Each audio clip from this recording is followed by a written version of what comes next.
Hi, in this video we're going to show you how to clone a Windows drive from another computer onto a new drive. So what I mean by that is this computer has disk 0, which is the Windows drive, which is what is currently running right now. So this version of Windows is running. Then I have a secondary disk, which has a copy of Windows from another computer. So it's a totally different version of Windows that was taken from another computer, but installed in this computer.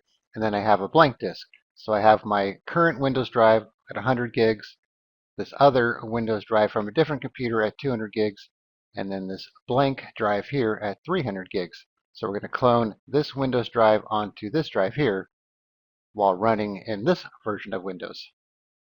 So this could come in handy. Let's say you had this old Windows drive here. Maybe it's a slower drive or not an SSD, and you wanted to clone it to your SSD or faster drive, but you didn't want to have to put it in the computer, boot it up, hope that it runs and gets all the drivers going, and then clone it that way.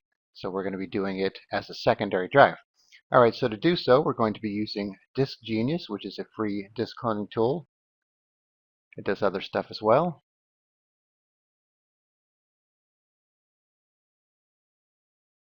All right, so once you install it and run it, you want to go to OS Migration. All right, so this is where you need to be careful here.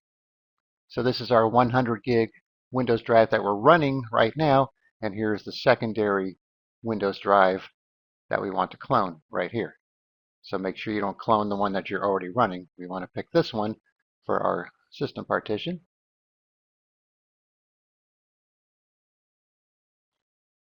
Okay, so now we want to pick this target disk. It gives us a choice to choose the currently running Windows disk as the target disk, so obviously we don't want to do that. So we want to use this 300 gig drive with all the free space. All right, so as you can see here, by default it wants to allocate just the 200 gigs from the source drive to the destination, and then that would leave us with 100 gigs free space, which is fine if you wanted to partition this and use it as another drive. But if you want to allocate the whole thing to the bigger drive, just simply drag this across here. So now our Windows drive will be 300 gigs, yet we're still copying the 200 gig drive over to it. All right, then you have some options here to change computer boot sequence afterwards. So for something like this, it may or may not work depending on your configuration, so we're going to leave it unchecked. Click on Start. So it's telling us that all files and partitions on the target disk, this one here, will be overwritten, which is fine because there's nothing on it. So click OK. All right, so now we have the option to choose hot backup or hot migration, but only hot migration here. So if you were doing this on your currently running Windows drive, cloning that, then you would have the option for hot migration and also an option to boot into the WinPE environment to do it outside of Windows. But since we're not doing this with the version of Windows that we're actually running, we just have hot migration. All right, so it's going to create the snapshot and then start the clone process. All right, so I will pause the video and then be back when it's finished. All right, so the process is complete and it's asking us if we want to restart now. We're going to say no.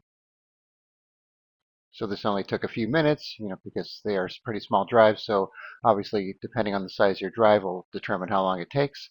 So click on Complete here. Take a look at disk management. All right, so you can see here we have our Windows partitions copied over, but you can see the main NTFS partition here is now 300 instead of 200. All right, so what I'm going to do now, actually, let me go back into disk management real quick.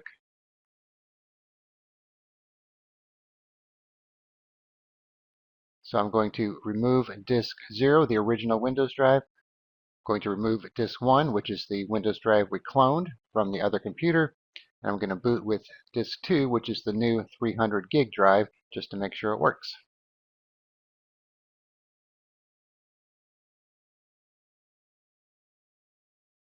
All right, so we have a Windows logo, so that's a good sign. All right, so you may run across this problem because it copied the boot configuration data from the old one to the new one, but this is a simple fix. So it's usually the first one here that is the correct one to choose. So we're going to boot up and then we'll show you how to remove the other one. All right, let's go ahead and log in. All right, so you can see here we have a different desktop with some other apps here. We no longer have DiskGenius on this computer. So let's take a look at disk management real quick.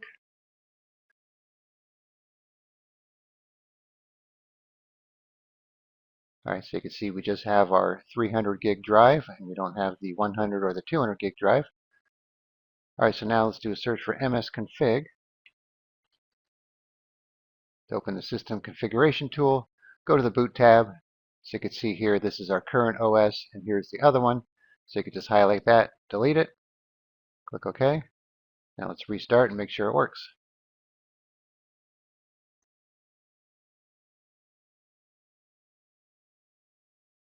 Let's log in.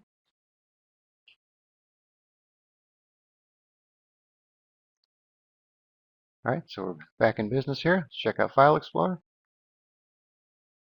There's our 300 gig drive. All right, so as you can see, the process is pretty simple. DiskGenius does a really good job when it comes to doing this type of cloning. All right, so I'll put a link in the description where you can download DiskGenius, and then you can try it out for yourself. All right, thanks for watching, and be sure to subscribe.